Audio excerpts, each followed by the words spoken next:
ನಂಜನಗೂಡು ತಾಲೂಕಿನ ದೊಡ್ಡ ಕವಲಂದೆ ಗ್ರಾಮದಲ್ಲಿ ನೂತನ Shri Siddeshwara service station petrol bunk ಅನ್ನು ಟೇಪ್ ಕತ್ತರಿಸುವ ಮೂಲಕ ಮಾಜಿ ಮುಖ್ಯಮಂತ್ರಿ ಬಿಎಸ್ ಯಡಿಯೂರಪ್ಪ ಉದ್ಘಾಟಿಸಿದರು.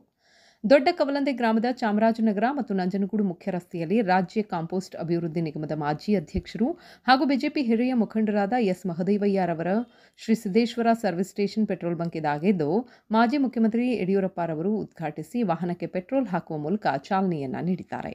ಇದಕ್ಕೂ ಮುನ್ನ ಮಲ್ಲನಮೂಲೆ ಮಠದ ಶ್ರೀ ಚನ್ನಬಸವ ಸ್ವಾಮೀಜಿ ವಿವಿಧ ಧಾರ್ಮಿಕ ವಿಧಿವಿಧಾನಗಳನ್ನು ನಡೆಸಿ ಆಶೀರ್ವಚನವನ್ನು ನೀಡಿದರು. ಈ ಸಂದರ್ಭದಲ್ಲಿ ಮಾಜಿ ಶಾಸಕ ನಂಜುಂಡಸ್ವಾಮಿ, ಕಾಂಪೋಸ್ಟ್ ಅಭಿವೃದ್ಧಿ ನಿಗಮದ ಮಾಜಿ ಅಧ್ಯಕ್ಷ ಎಸ್ ಮಹದೇವಯ್ಯ, ಖಾದಿ ಗ್ರಾಮೋದ್ಯೋಗ ಮಂಡಳಿಯ ಮಾಜಿ ಅಧ್ಯಕ್ಷ ಕೃಷ್ಣಪ್ಪಗೌಡ, ಮಾಜಿ ತಾಲೂಕು ಪಂಚಾಯತ್ ಉಪಾಧ್ಯಕ್ಷ ಸಿಎಂ ಮಹದೇವಯ್ಯ, ಕೆಂಪಣ್ಣ, ಮಾಜಿ ಗ್ರಾಮ ಪಂಚಾಯತ್ ಅಧ್ಯಕ್ಷ ನಾಗರಾಜು ಸೇರಿದಂತೆ ಹಲವರು ಭಾಗವಹಿಸಿದರು. ಸಿಎಂ ಸುಗಂಧರಾಜು, ಟಿವಿ8 ಕನ್ನಡ, ನಂಜನಗೂಡು.